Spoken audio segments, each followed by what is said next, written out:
The Lagos State Governor, Babajide Sanwo, who was ably represented by the Deputy Governor of Lagos State, Dr. Obafemi Hamzat, has reconfirmed and reiterated his commitment towards combating the issues associated with climate change, as it has led to various natural disasters such as flooding, particularly in Lagos State.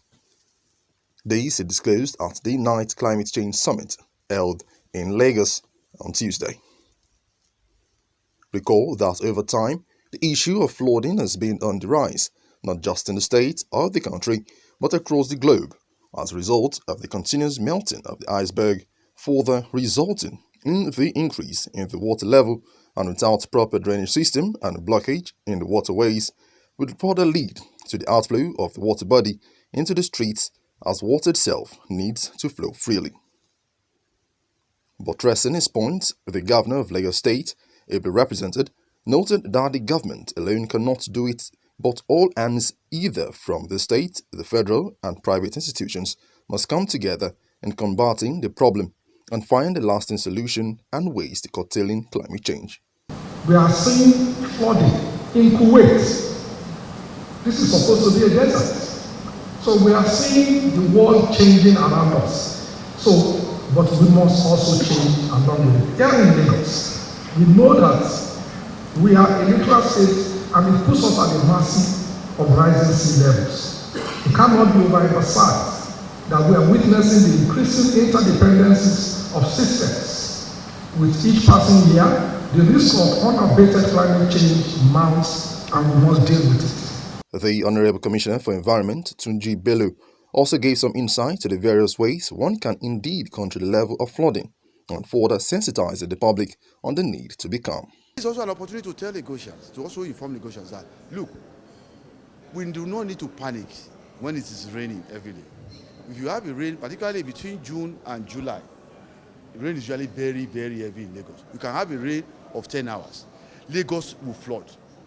You are going to have flash flood. But if you are very patient, after the rain, the water, you can have a rain of 12 hours. If you have a rain of 12 hours, the whole of Lagos will be flooded. But the most important thing is that after the rain, does the water stay? Within a few hours, the water must go. And that is what the government has been doing. And consider it happened. And within a few hours after the rain, the water disappeared. And so that is the most important. But the water will not disappear if if the drainages are not cleared. If your drains are not working perfectly well, or if they are blocked, the water can stay for 2 days or 3 days. But never about a few hours after, the water disappears. Other participants at the event gave their words on the impact climate change has had on not just the country, but globally.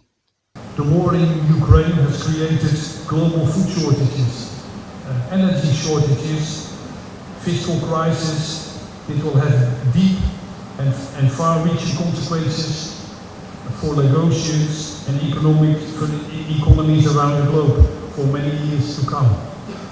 The storm clouds are gathering. Africa will continue to suffer disproportionately in the world because of the climate crisis. Infrastructure finance aims to build a green economy by supporting infrastructure projects which mitigate or enable adaptation to pressures from climate change or provide other environmental services and build a just and inclusive economy by supporting infrastructure projects which create decent jobs and provide access to essential goods, services and solutions. It is time for Lagos to actively begin to design projects that have transformative impact on mitigation and adaptation. It is time for Lagos to begin to prepare for the 100 million people that are coming. If we put them on existing infrastructure, we would succeed in creating the biggest slum in the world. It will be difficult for us to do business here, it will be difficult for us to live here. But we intend for Lagos to succeed in this agenda to combat climate change. Climate change is indeed a factor that must not be taken for granted and must be keenly looked into. From Lagos, Emmanuel Olubobokun, KAFTAN Television.